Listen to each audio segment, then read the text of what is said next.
How about the footwork? Again, there are two typical footwork patterns.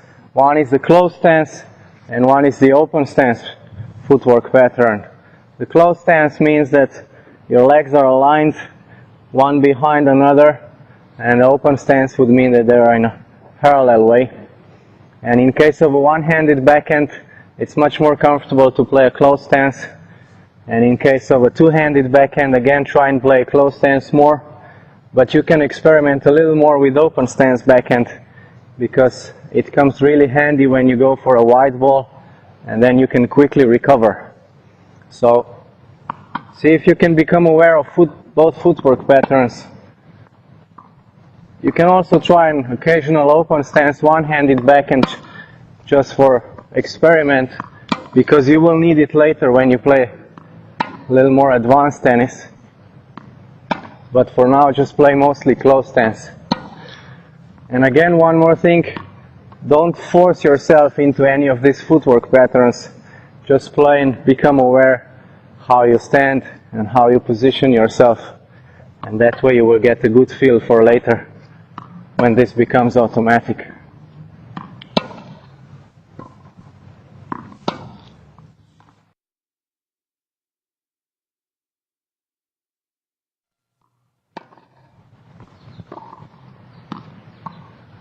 After you become a little more comfortable with the short court tennis, I suggest you move to 3/4, not yet to the baseline, because that way the progression will be gradual and you can judge the ball flight easier. And when you increase the distance, you will need to hit the ball a little harder, and for that you need to turn more. Now most of that will happen naturally, so you just turn more. What's important to know is that don't just think about your arm back. In both cases, whether that's a two-handed backhand or a one-handed, just think about turning your body or rotating and playing. So it looks something like this. And again, keep in mind that you need to play the ball somewhere.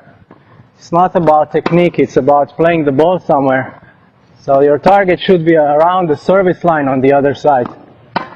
And if you can just see where the ball lands and try to correct, your preparation or your turn will happen naturally. Maybe just one more tip is that for a beginning it's easier to prepare in a linear way. That means you're waiting for the ball in a horizontal, or racket is horizontal, both two-handed or one-handed. But then later when you want to accelerate more, it's better to start with the racket head up. But then you can accelerate to the ball.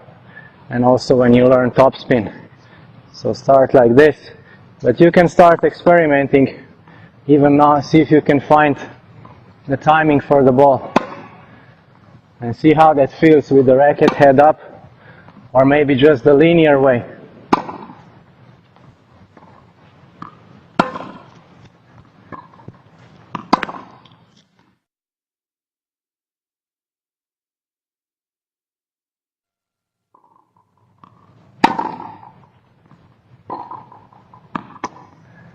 After you've played for a while on the 3/4 distance, it's a good idea to go back to the baseline.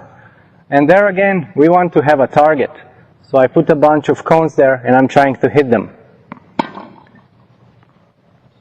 And when I hit the ball, I see now it's too long, so I will try to adjust a little bit.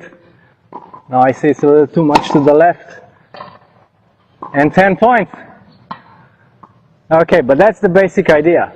And also important is to play upwards, so not too close to the net, but above the net. Some people like the idea of a rainbow or an arc, so above the net, and try and hit the target. See where every ball goes, and try and find that target. That way you will be learning technique automatically. A coach can give you a tip or two, but most of the time, just look for the target.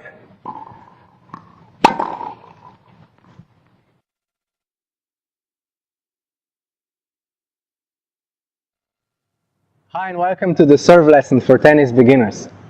The serve is the most complex tennis stroke, and that's why it takes a little longer to master. There are two approaches that you can take, the short-term and the long-term approach. Short-term approach means that you'll be able to serve very quickly, but you will not develop a technique that will allow you to serve more advanced serves. And the long-term approach means that it might take you a little longer to serve consistently, but you will have a good foundation for more advanced serves. That means more accurate, faster serves, and serves with different rotations. So let's see how these serves look like and what's the difference between them. If you choose a short-term approach, then your goal is to serve as soon as possible and get the ball in the service box with some results. So if you choose this approach, then your serve might look something like this. But with this technique, you're very limited and you cannot develop an advanced serve. For that, you need a different approach. And after a while, your serve might look something like this. And this serve is, of course, much more effective. This is a more long-term approach. And this serve lesson will show you the correct progression to develop a serve like that.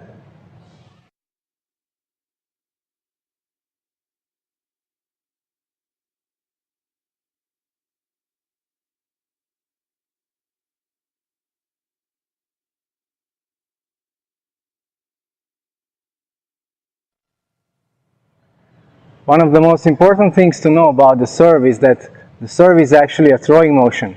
So when you're serving with the racket, you're actually throwing the racket at the ball, except you're not letting go. And this exercise that I'm going to show you teaches you how to do that in a very natural way. It also teaches you how to coordinate both arms and how to develop a good rhythm for the serve. And it goes like this. So as you can see, I toss the ball with my left hand, and then I throw the ball with my right hand. So one more time. And a good way to develop timing and the rhythm of the serve is to throw the second ball when the first ball reaches the top.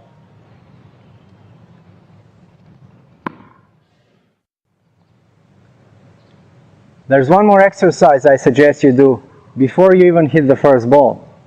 And this exercise teaches you a basic serve motion in a very relaxed way, and it also builds a foundation for more advanced serves. And it goes like this. You hold the racket with a continental grip, and then just move the racket in a continuous motion on the right side of your body. And what's important here is that the racket moves all the time with the edge. So you're going with the edge forward, you're going with the edge backward, and also here in the backswing. So first start slowly and see if you can control the racket so that it moves in a correct way, and then try to develop a more fluid motion.